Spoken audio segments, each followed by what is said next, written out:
Hello students, welcome back to our channel. So in this tutorial video we are going to discuss about structure of neuron, right? देखो हमारे जो animal body है और human body है, यहाँ पर दो टाइप के सिस्टम पाए जाते हैं, एक है केमिकल सिस्टम एंड दूसरा nervous system. Chemical system hormone से होते हैं एंड नर्वस सिस्टम न्यूरॉन से होते हैं। और ये जो नर्वस सिस्टम है ये बहुत ही एक इम्पोर्टेंट सिस्टम होते हैं और नर्वस सिस्टम बहुत सारे न्यूरॉन से बने हुए होते हैं और बहुत सारे न्यूरॉन इकट्ठा होकर नर्व बनाता है, राइट? तो ये जो न्यूरॉन है ये दो टाइप के होते हैं, एक है सेंसरी न्यूरॉन एंड दूसरा मोटो न्यूरॉन। सेंसरी न्यूरॉन का काम क्या होता है? स्टिमुलस को रिसेप्टर से सेंट्रल नर्वस सिस्टम तक पहुंचाना एंड मोटो न्यूरॉन का काम होता है रिस्पॉन्स को सेंट्रल नर्वस सिस्टम से इफेक्टर तक पहुंचाना, राइट? तो ये कैसे होता है देखिए, मान लो हमारे हाथ में अगर मच्छर ने काट दिया तो क्या होगा, हम दूसरे हाथ से तुरंत ही उसको मार देंगे, राइट? तो ये कैसे होता है देखो, जब मच्छर काटता है तब स्टिमुलस सेंसरी न्यूरॉन से हमारे रिसेप्टर से सेंट्रल नर्वस सिस्टम तक पहुंचता है and then central nervous system से मोटर न्यूरॉन के द्वारा रेस्पॉन्स इफेक्टर तक पहुंचता है और हम तुरंत ही दूसरे हाथ से मच्छर को मार देते हैं। तो ऐसे ही नर्व एंड न्यूरॉन के द्वारा कोऑर्डिनेशन मेंटेन होता है, राइट? तो आज का जो हमारा टॉपिक है वो है स्ट्रक्चर ऑफ न्यूरॉन। तो चलिए वीडियो को शुरू करते हैं। So what is neuron? Neuron is the structural and functional unit of nervous system. Nervous system का स्ट्रक्चरल एंड फंक्शनल यूनिट होता है न्यूरॉन एंड न्यूरॉन के दो पार्ट होते हैं, that is cell body and processes दो टाइप के होते हैं, एक है axon and dendron. So this is the structure of neuron. Neuron के दो पार्ट होते हैं, एक है सेल बॉडी, ये जो हिस्सा है इसको सेल बॉडी कहते हैं एंड दूसरा प्रोसेसेस दो टाइप के होते हैं, एक है एक्सन एंड दूसरा डेंड्रन। तो ये जो हिस्सा है इसको कहते हैं एक्सन और ये डेंड्रन होता है, राइट? सो ये जो सेल बॉडी होते हैं इसका जो शेप है ये वेरी होता है, इसका जो शेप है ये polygonal, round, spherical, triangular, pyramidal भी हो सकते हैं। और सेल के बाहर एक लेयर होता है जिसको सेल मेम्ब्रेन कहते हैं, सेल मेम्ब्रेन, ओके। और ये लिपिड एंड प्रोटीन से बने हुए होते हैं, लिपिड एंड प्रोटीन। और सेल के अंदर का जो मैट्रिक्स होते हैं उसको कहते हैं न्यूरोप्लाज्म।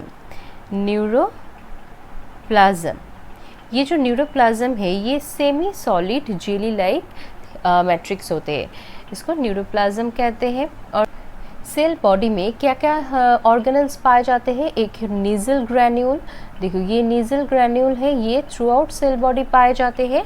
और ये जो हिस्सा है इसको एक्सन हिलक कहते हैं। नीजल ग्रैन्यूल जो है ये एक्सन हिलक के जो एरिया है यहाँ पर नहीं पाए जाते हैं, राइट? देखो और क्या क्या ऑर्गेनल्स पाए जाते हैं, एक है न्यूक्लियस एंड माइटोकॉन्ड्रिया, ये माइटोकॉन्ड्रिया है, ये डबल मेम्ब्रेन सेल ऑर्गेनल होते हैं एंड गोल्गी एपरेटस, ओके, ये गोल्गी एपरेटस होते हैं।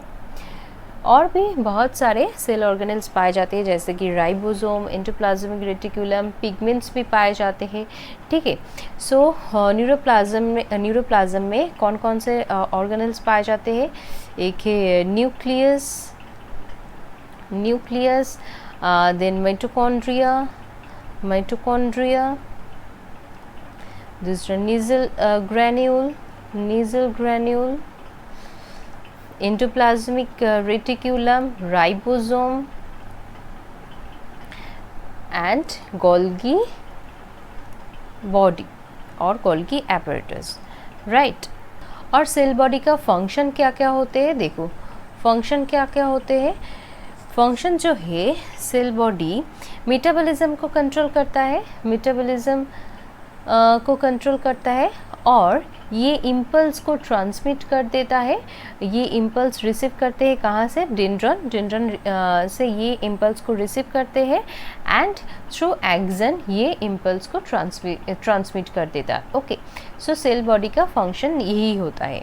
एंड ये वाला जो हिस्सा है इसको कहते हैं एक्सन, और एक्सन एंड सेल बॉडी का जो जॉइनिंग एरिया होते हैं इसको कहते हैं action हिलक।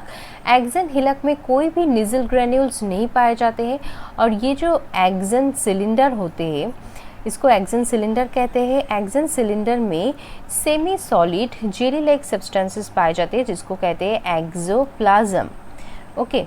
Axoplasm and it is essential for nutrition and growth of the action. और एक्सोप्लाज्म का जो बाहर का जो लेयर होते हैं इसको कहते हैं एक्सोलेमा, राइट।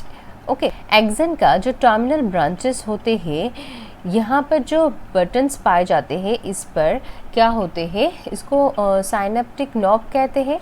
और यहाँ पर केमिकल्स स्टोर होते हैं जिसको कहते हैं न्यूरोट्रांसमीटर, राइट। जैसे कि एसिटाइल कोलिन। न्यूरोट्रांसमीटर का काम क्या होता है, इसका काम होते हैं to transmit impulse from one neuron to another neuron, right.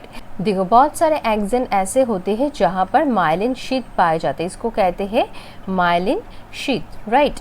देखो, ये जो माइलिन शीथ होते हैं ये होने की वजह से क्या होते हैं, नर्व इम्पल्स जो है ये बहुत फास्ट जाता है। कैसे? क्योंकि ये जो माइलिन शीथ होते हैं यहाँ पर कोई भी इम्पल्स ट्रांसमिटेड नहीं होते हैं। माइलिन शीथ के ऊपर से कोई भी इम्पल्स ट्रांसमिटेड नहीं होते। ये जो दो माइलिन शीथ है इसके जो बीच का जो हिस्सा है इसको कहते हैं nodes of Ranvier, okay, nodes of Ranvier कहते हैं।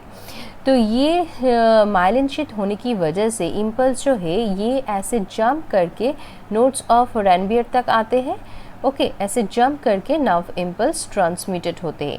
तो ऐसे जंप करने की वजह से नर्व इम्पल्स बहुत ही फास्ट ट्रांसमिटेड होते हैं। और नॉन माइलिनेटेड नर्व में क्या होते हैं, नर्व इम्पल्स जो है ऐसे स्ट्रेट जाता है तो वो स्लो हो जाएगा, राइट। तो माइलिनेटेड अगर नर्व हो तो वहाँ पर बहुत जल्दी और बहुत फास्ट क्या होते हैं, नर्व इम्पल्स ट्रांसमिटेड होते हैं।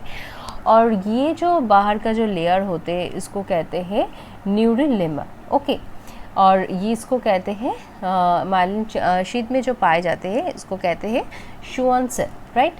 और ये है डेंड्राइट। डेंड्राइट कैसे बनता है, डेंड्रन ब्रांच होकर ऐसे बहुत सारे ब्रांच होकर डेंड्राइट बनाता है। और इसका काम क्या होता है, ये नर्व इम्पल्स को रिसीव करता है और नर्व इम्पल्स डेंड्राइट से डेंड्रन तक आता है, then cell body and then it transmitted to the axon to post synaptic neuron, okay. So this is the structure of neuron. I hope आप लोगों को समझ में आया होगा। सो मिलते हैं नेक्स्ट वीडियो में। Thank you.